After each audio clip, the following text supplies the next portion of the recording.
बिस्मिल्लाहिर्रहमानिर्रहीम। मेरे प्यारे दोस्तों, मैं हूँ रफ़ीउल्लाह और आप देख रहे हैं मिज़ाब।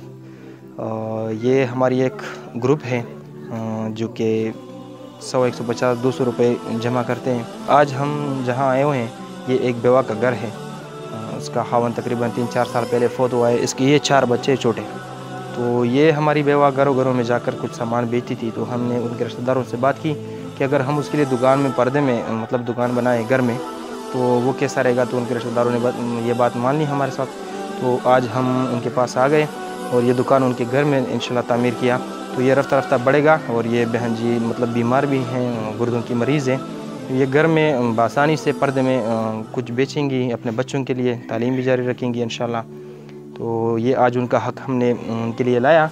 ये ताउन हमारे साथ इंग्लैंड से हमारे भाई राहत रानी किया है। अल्लाह उनको जज़ाए खैर दे। उनके लिए काफ़ी सारी दुआएं हैं और मेरे तमाम देखने वालों से भी दरख्वास्त है कि उनके लिए ख़ुसूसी दुआएं करें। दोस्तों, अगर आपके माशरे में इस तरह के लोग हैं तो उनकी मदद आप खुद कीजिए। तो दूसरी वीडियो तक हमें इजाज़त दीजिए। अल्लाह हाफ़िज़। पाकिस्तान जिंदाबाद।